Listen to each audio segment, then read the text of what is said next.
Okay, have you got your morning beverage? This is my Sorcerer Mickey mug. I love Sorcerer's Apprentice and the scene from Fantasia, with the wizard and Mickey becomes a sorcerer and it gets out of control and he doesn't know how to stop it. And the wizard has to jump in and do his own magic at the end. And Mickey learned his lesson not to try anything he's not ready for yet. So that's my favorite part of Fantasia. Being a music teacher, that was kind of my theme around my music classroom. I loved that. I even dressed up as Sorcerer Mickey on Halloween and led all the kids around the parade, and it was a lot of fun. I thought maybe one day we should dress them all up as the brooms and have them march around with me, all 450 of them. That would have been wild, right? All right, so like I said, we're going to be doing these little treat boxes that I showed last week. You can put a little message on there or somebody's name, or you can just leave them plain. Kind of like this one here. These are with retired products. I had done this before. And this is the way they open. Okay. Do this and this, and then you can put your little treats right in there. Isn't that cute? So great for some chocolates or some, I don't know, some nuts, pretzels, some little things. Okay, little piece of jewelry, anything. I love it. I love it. Lots of fun. So, um, I'm going to flip this down here. My raffle winner from last week is Annette. Okay, Annette is a friend of mine from New York, and she is not a stamper, but she really loves my cards. And every once in a while, she comes by or we meet online and she picks out a whole bunch of them that she likes. And she likes to send them out to her friends who also love them too. So Annette tunes in every once in a while. And so last week she was the raffle winner. So since she doesn't stamp, I'm not going to give her stamping supplies, but I am going to give her a collection of some of my handmade cards. So Annette, if you're watching, I hope you enjoy that, and I'll get those up to you as soon as possible. All right? You let me know what kind of cards you need, and I'll put together a collection for you. All right? Deal, deal, deal? Or we can meet online and you can pick out what you like. Okay, so don't think I'm getting up to New York real soon to bring them, but I will mail them up to you. All right, so congratulations, Annette. Woo! Okay, so, all right, good. Betty's sound is good. All right, well, we'll do the best we can. I'll make sure to talk loud and not talk too soft and not mumble. So another sip of your coffee. Hope you are enjoying your morning, and welcome to the Coffee and a Card Facebook Live. Take my last sip before putting it aside. Don't want to spill on my projects. Okay, so to start this card, I put the description in my post from yesterday if you wanted to stamp along. Is anybody crafting along with me as I go this morning? I put a little comment in there if you are, because then I can make sure that maybe you're keeping up with me or if you have any questions. Okay. We have a sheet of cardstock that is 9 3/4 by 7. Okay, Patty's crafting along. Okay, great, Patty. I don't remember if you did this one with me before or not. We did it on a Zoom, on a Mojo Monday once. But so maybe it's yeah, I think you were on with it, but you get to do it again.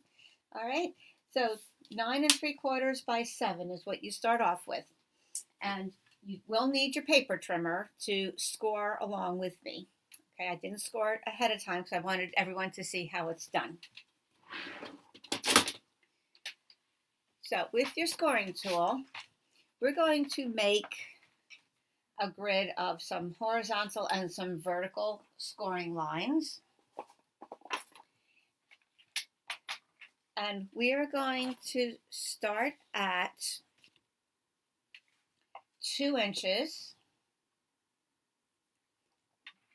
Okay, hold it horizontally, by the way. Hold it horizontally and score 2 inches on the left side. And then I'm going to flip it around and do 2 inches on the other side. And that's going to keep it nice and symmetrical for us. Oh, let me turn on more light. Ta-da! That might be better. And one more over here. There we go. No, I don't like that one, too yellow. Okay, there we go. So we have a score line 2 inches from here and 2 inches from here. Okay, then we're going to turn it horizontally. I'm going to open up my swing arm here, and I'm going to score at 1 3/4. This way, I'll go nice and easy, so people crafting along, either live or watching the replay, you can keep up with me. 1 3/4, slide it over to 4 1/4. I will also post the template under the video when we're done here. 4 1/4. And slide it over to 7 1/4.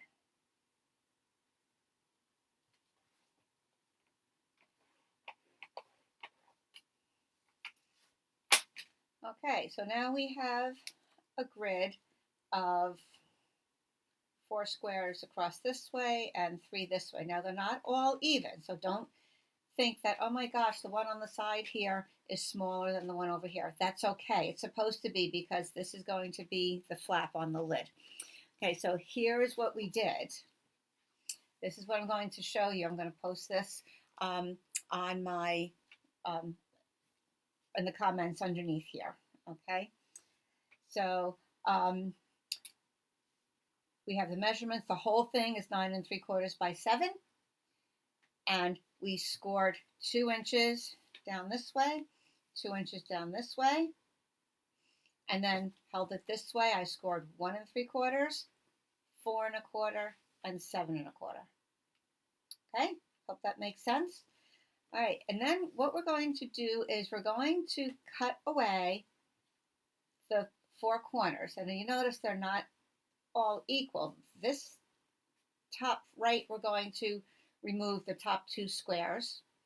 And this top left, we're going to remove the top 2 squares. So I'm going to do that right now. I like using a nice big scissor. Because sometimes if you use little scissors and you go cut, cut, cut, cut, cut, it's not quite as even as one swoop of the scissor blade.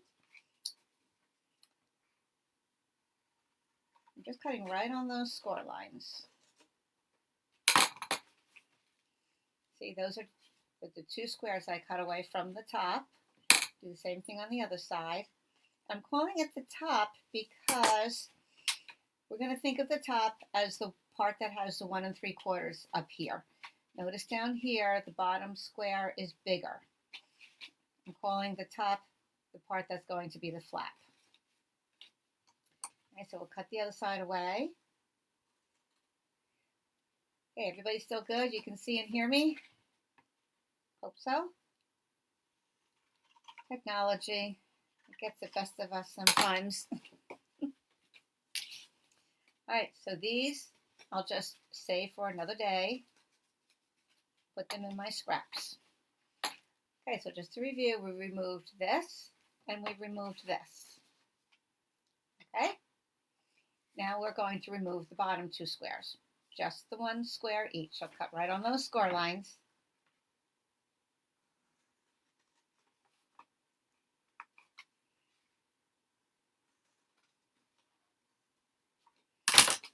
You'll be amazed at how quick and easy this is, guys.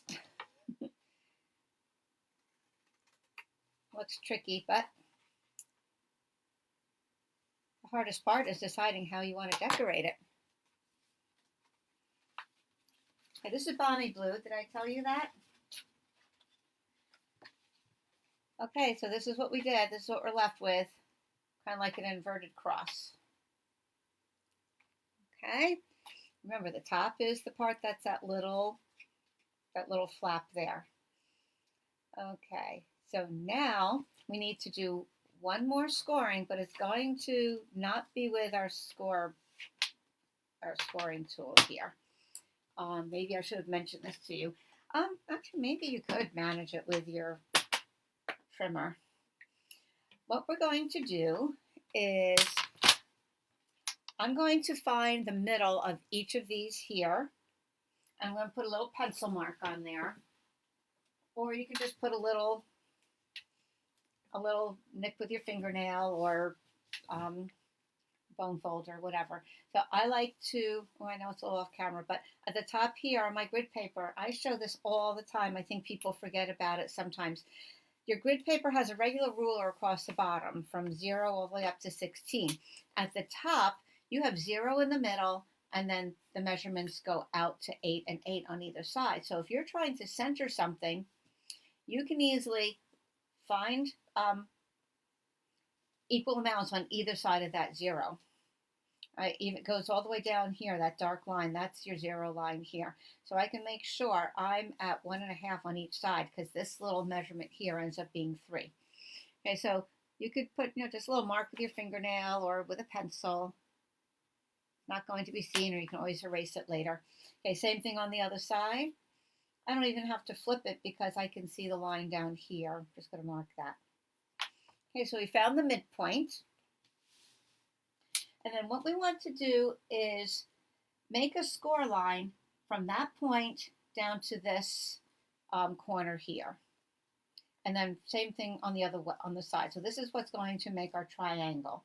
You can do that with a ruler and your bone folder. Or I will try to see if it works with our trimmer. We're just going to make a little score line. Let me hold that up in case, see? From that point down to the little corner down there. Okay, and do the same thing on the other side.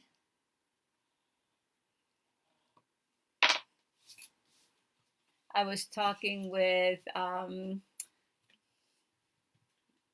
some of my stampers at, I think it was Bingo, right, Elizabeth? Was it Bingo or was it my the craft along? Anyway, how handy metal rulers are because they're very precise, very accurate. Wooden rulers sometimes get chopped up, and you can always make a nice line with your pencil, or X-Acto knife is not going to cut it, or with your bone folder. All right, so let me see if this can be done with your trimmer. Probably can. Yeah, you can just go like this. Line up your tick mark here. And let me move this out of the way because that little lip is impeding me turning it all the way.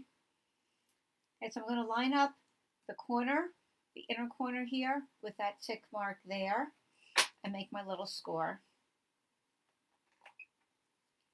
Ta-da! There you go, it worked. Right, so either way, whatever is convenient for you, it's fine. You just want to get that little triangle on either side.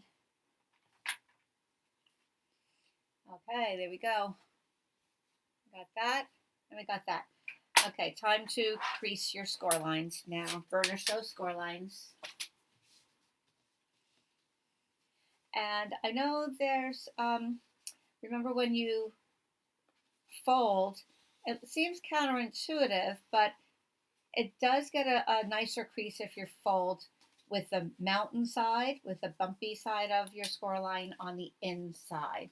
Because these, where the bump is, the fibers have broken a little bit more, and they could look a little rough sometimes if you're going the other way. So it looks a lot neater if you do it with the mountain side or the bumpy side in. Let's just go burnish all of these score lines. Every single one of them.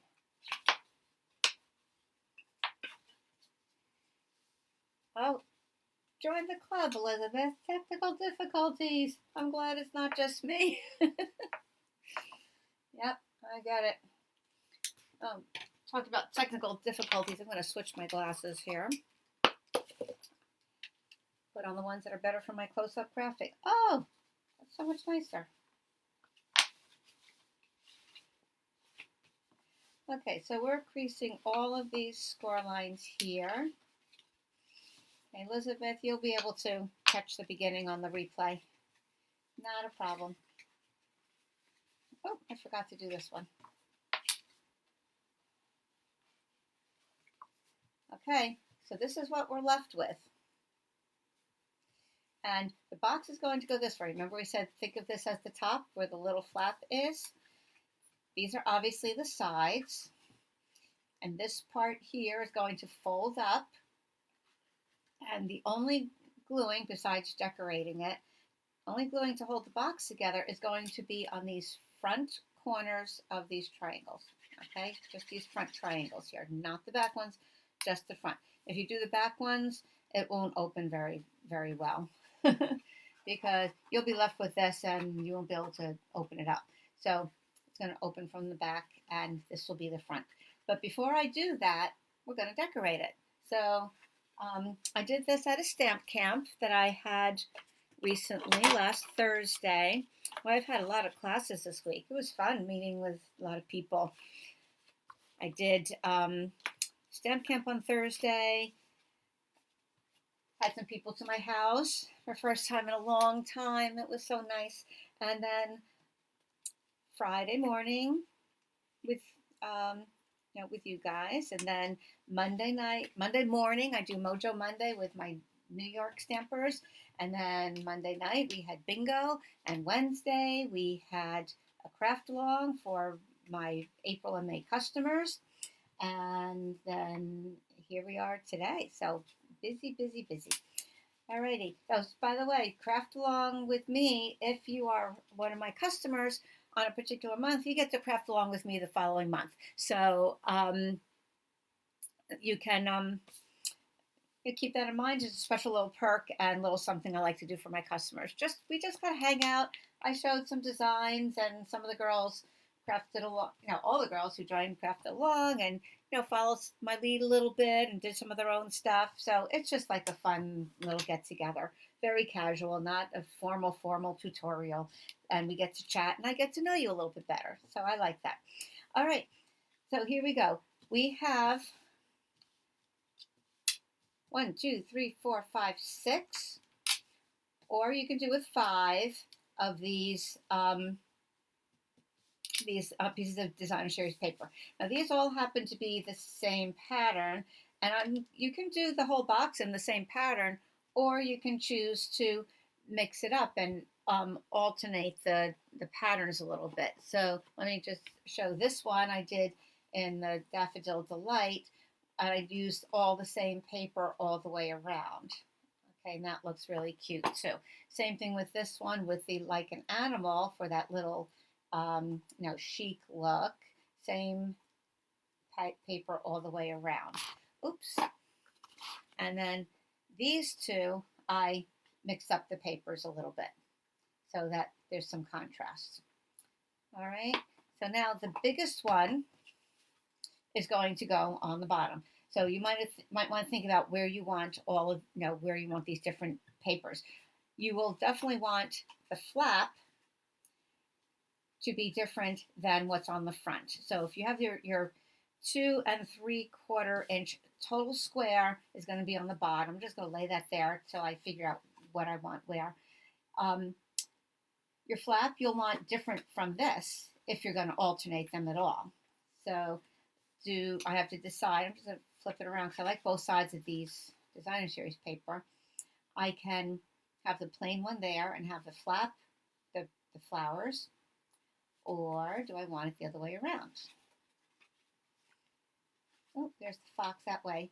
If you have, I'm sorry, I'm off the camera. If you have a definite direction to your paper, make sure it's horizontal. The rectangle is horizontal. Okay, so like this, I wouldn't want the fox to be standing on his head like that, standing on his nose. All right, so if I had this here and I had the flap going over, that wouldn't really work so well with this paper because you wouldn't see the fox so much. You wouldn't see that design so much. So, think out what you want to do. And I think I like the more subtle underneath and the more decorative one on top. so that that kind of is your focal point more. Okay, the other is a little bit more background. Now you have two of the same size. One's going to go inside the flap and one's going to go outside the flap. And here again too, you can decide to flip it or whatever you want to do. It's all good.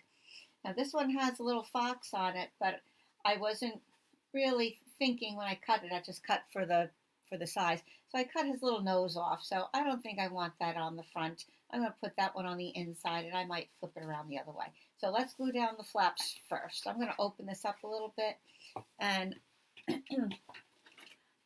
I do like using my silicone mat in case any glue comes out. Now, one other thing, if you happen to have a corner rounder, you can use it here. This is one that Stampin' Up! Used to sell. See, Stampin' Up! The old whale tail, we call it, the whale tail style punch. And unfortunately, oh wait, do we have? We used to have one. Let me check the catalog. We used to have that 3-in-1. Let me look at the punches here. Do we still have it? I don't have it. That's why I'm thinking, I'm not sure if we have it or not. Looking. Okay, punches are, here we go. Okay, no, we don't have that one with the corner rounder anymore. Okay, so maybe you have one laying around, maybe you can find one elsewhere. But that's what I did on these. I rounded the corner so they weren't straight and a sharp corner, which it's going to work that way too. And I will do this one with the straight edge just so you can see the difference. It still looks very pretty, but if you have that corner rounder, you would round the bottom corners only first, and then do the cardstock, and then put the paper on, because you still want to have that border. Okay, you don't want to put the designer paper on the cardstock and then try to round the corners, because then it's going to be even down here, and you want to get that same border all the way around. So use your corner rounder before gluing that, if you have one. All right, let's glue it on. Get this baby together. Okay, good morning, Mary. I am sorry I saw you sign on and I didn't get to say good morning yet. Hope you're doing well. Thanks for coming on.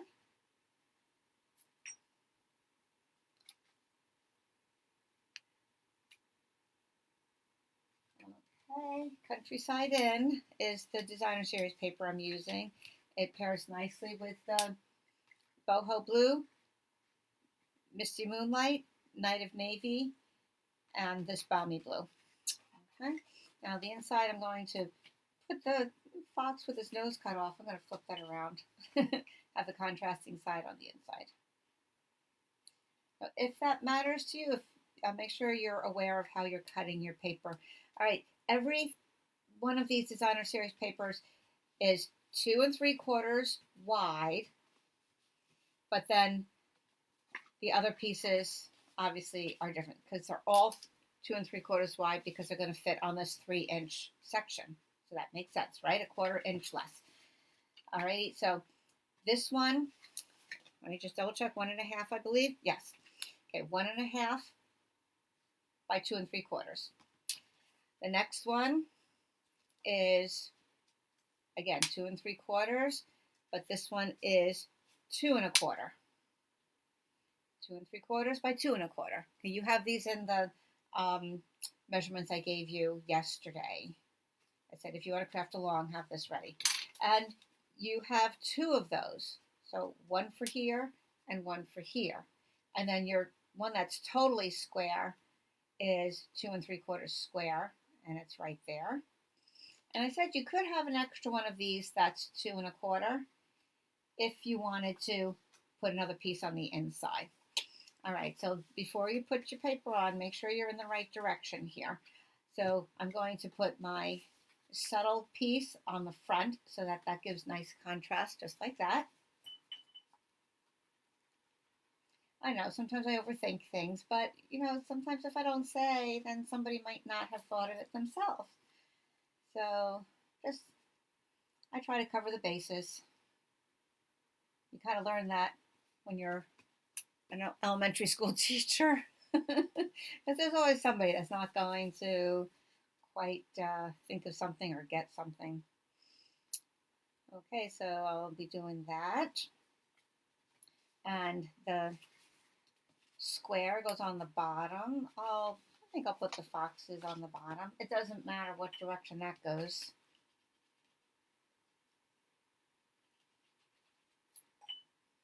Because it's the bottom, and when somebody picks it up, who knows what direction it's going to be when they look at it, right? So as long as they can see those cute little foxy faces, they're adorable. This paper has a pattern with foxes, another one with little birds, another one with little bunnies.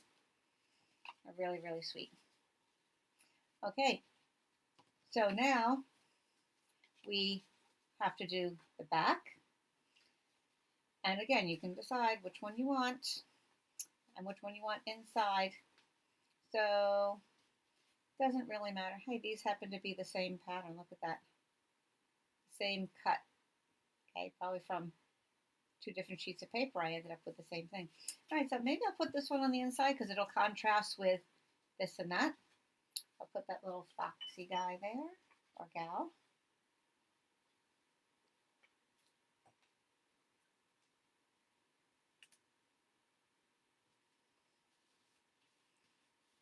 Okay, just like that. And then on the back, maybe we'll alternate again. We'll put the plain one.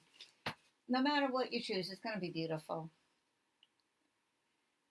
I always tease and say somebody who receives your card or your gift is not going to analyze and say, she really should have put this over there or that over there. They're just going to be in awe of this nice gift that you made for them, and they'll be so appreciative. Even if they do see a flaw or something they would do better, it's the thought that counts, right? And as some of my New York friends used to say, that's how they know it's handmade. That's okay. Alrighty, so last thing to, oh, you know what I was going to do? Is this too late to pull this up? Oh no, if you're crafting along, you might want to wait. Yeah, it is a little late. Alrighty, sometimes when I'm putting a ribbon around, I like to run the ribbon underneath the designer series paper. So you know what? I think I just might cut another one real quick. All right, there we go. I can cut this.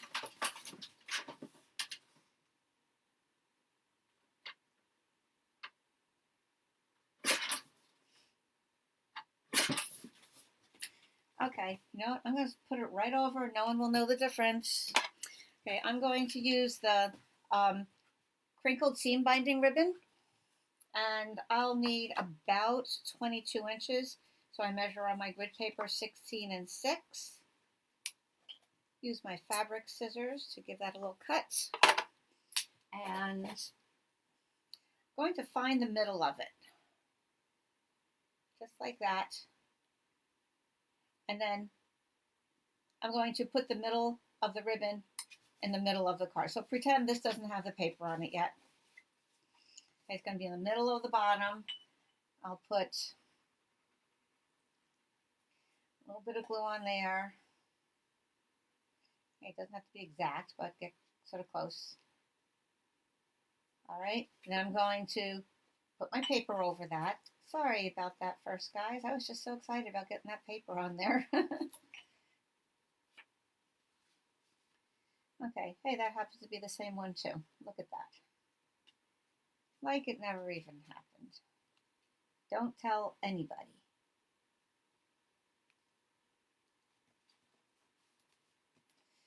Okay.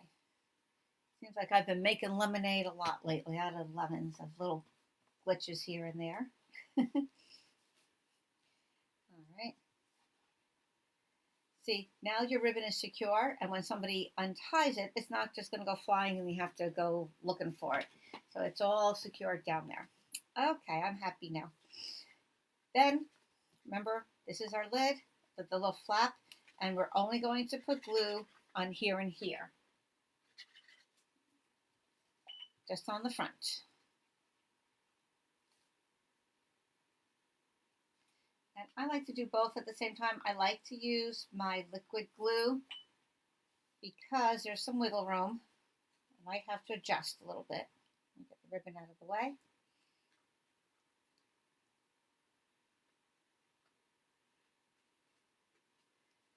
Okay, so I'm just going to make sure my edges are even. I'm going to hold that. And then same thing here. Line up the front with the fold of that triangle.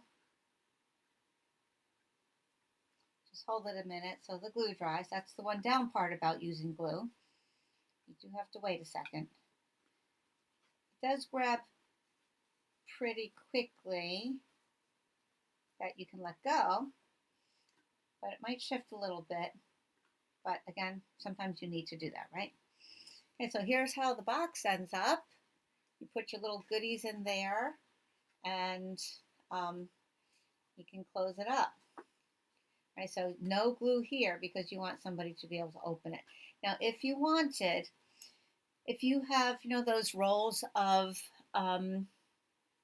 magnet, like magnet sheet, but sometimes they come in rolls, or you can use a magnet sheet and cut up little squares.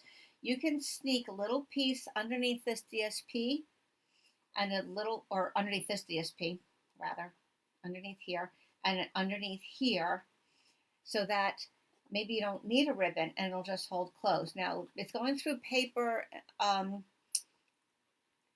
cardstock, so and they're not super strong magnets to begin with, but it will be enough to hold it. So that's what I did on this one. So you can't even see it. It's just a little square, maybe like a 1/2 inch by 1/2 inch underneath here and underneath here. If you look, you can feel it, but just enough to hold it closed. See? Here it goes. So that's another idea too, if you don't want a ribbon. So I made this one more masculine, as if it were going to be an Easter place card, right, at the table. So I didn't want to be too frilly for Joe. And so I didn't want extra ribbon and stuff around the table. So that's what I did. I put a little piece underneath there and underneath there. So here's a hint how to do that. Now, I didn't have any extra with me right now, so I couldn't show you. But before you put the designer paper on, you can put your magnet right on. Okay, it's right about here. Put it, stick it, you peel the back off and it's sticky, right? So stick it right on under the flap. Then take your other piece, the same size, and stick it onto here. So now the two magnet sides are sticking and the adhesive side is up, right? Before you put your paper on here, peel off that adhesive, fold it over, and let it stick to the cardstock front. Now it's going to be in the exact spot that you need it to be, and you don't have to kind of be under there and kind of figure out where it's going to be, unless you just want to put a big strip across, but then you want to make sure it's not too high or too low. So that's how you do it. Stick it to the cardstock, put your other magnet on top of that, peel the adhesive, and then stick it down, and then you can cover it up with your designer paper. Okay, does that make sense? Yeah, so so I do like that. Like I said, it's not super strong, but it is enough to kind of hold it closed a little bit. I ordered these other magnets, and I do have them here. Okay, these teeny tiny ones that are stronger. You see there are two of them here. Let me take one apart. All right, see, they're so strong, they went right to each other. I did order these. They are anyway, they were too thick. That's my bottom line. Too thick. They're about 1/8 of an inch thick, and I didn't like how they looked underneath there. It just was too bulky. So I personally preferred using the magnet strips with the adhesive, and even though it wasn't quite as strong, it was good enough for me. I mean, it's paper, we're not holding together Fort Knox here, So, and with these, you would need to add your own glue dots on the back anyway. So this will have to go for another project, those other little magnets. I'll figure out something with those. All right, so there we go. Then if of course you can tie this up here. Then if you want to decorate it, figure out what you like to do. The letters that I used fit perfectly on here. These are called Alpha Best, is the stamp set. And I'm going to, again, remind you about my bow tying secret here, because this went in a different direction than I wanted it to go because I wasn't thinking. Anyway, this is Alpha Best, and it comes with the punch that punches out this little tag shape. And on the stamp set, you have all the letters, which are lowercase. Some people are saying, "Oh, I'd like uppercase," so that you could do names. It's okay. It looks cute with the lowercase, and it's kind of a little trendy, I think, too. So you have all the alphabet. You have some of the foreign symbols for the vowels. You have some of the other symbols. You have your dollar sign and your pound sign, and different brackets and things like that. You have and then you have just a plain outline, which is what I used on Joe. And then I stamped the letter inside that little frame. You have a couple that have little patterns in it, no frame, but kind of filler patterns, dots, leaves, stripes, and a solid. This one I did the dots. Okay, in the pale papaya, which is no longer in our collection, but pretty for the a spring look. So that kind of fills in, and then you just punch with that little punch, and you can get those done really, really quickly. So I love this. You can use it on cards, obviously. You can make banners on your cards. You can just personalize your cards. Happy birthday, Frankie, or whatever. Okay, so my bow. Here you go. Here's the secret to bow tying, guys. It works every time. Okay, obviously there's a way that it's going to get the bow in the direction you want. I always start my left side over the right, and then tuck it under, and then you will see that it naturally wants to go where the one in my right hand is down and the other one is up. If I go this way, you can see it's twisted a little more. Okay, so pull it in the direction that you see it's more natural. And so with the one that's toward you, you're going to make your first loop with that one. Now here's the trick to deciding the direction of the bow. This one is the key. If you want it to go the same direction as what you first wrapped around, okay, which so I'm holding it this way. If I wanted to go horizontally and match this, which sometimes I do, I'm going to go clockwise. I'm going to think clockwise is normal, right? And so it's going to match this. It's going to be normal to that. So if I go clockwise around my loop and tuck it in, then it's going to match the direction of the way I wrapped it initially. If I tie it counterclockwise, you got it. It's going to go perpendicular. And for this project, that's what I want. I want the bow to be this way. So here we go again, making the loop with the part that's toward me.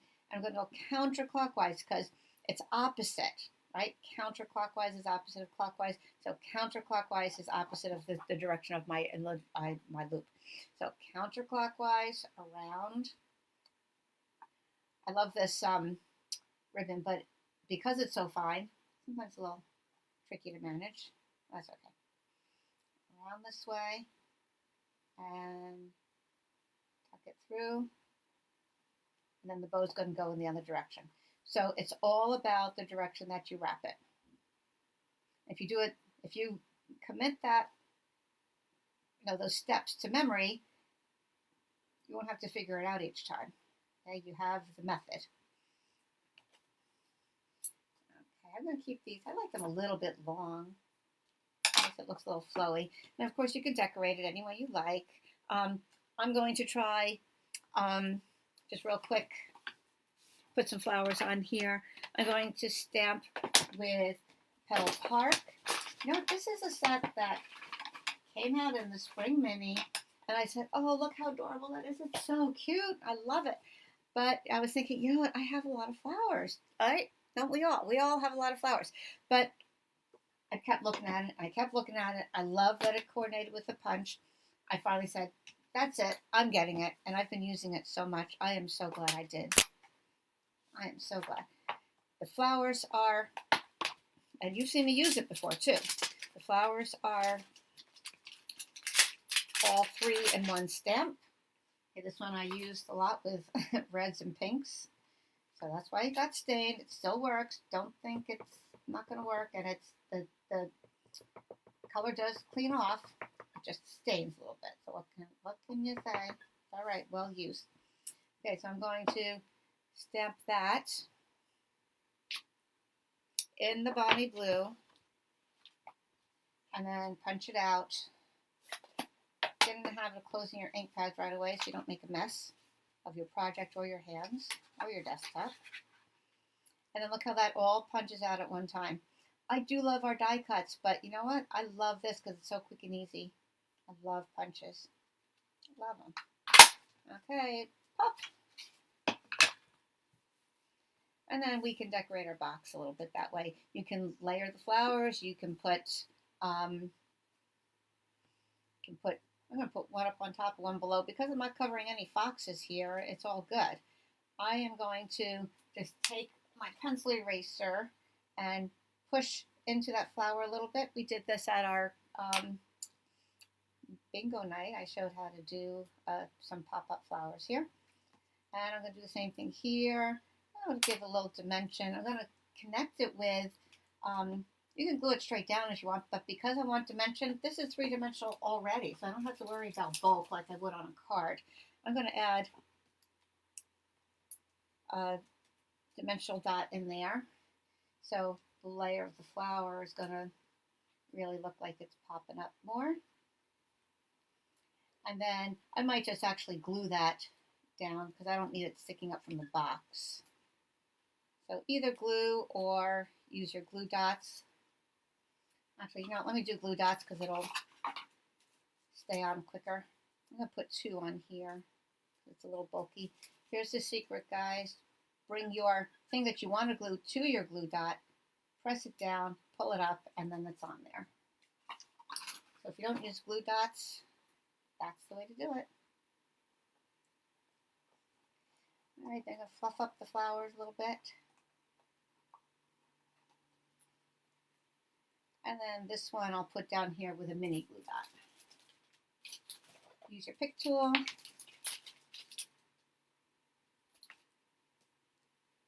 Stick it on there. And I could just round that up there. Put that there. Look how cute, right? So I hope you enjoyed that. I hope you try some on your own. And I always encourage you to, when you try it and when you have your project done, share with us. Give us a picture down below.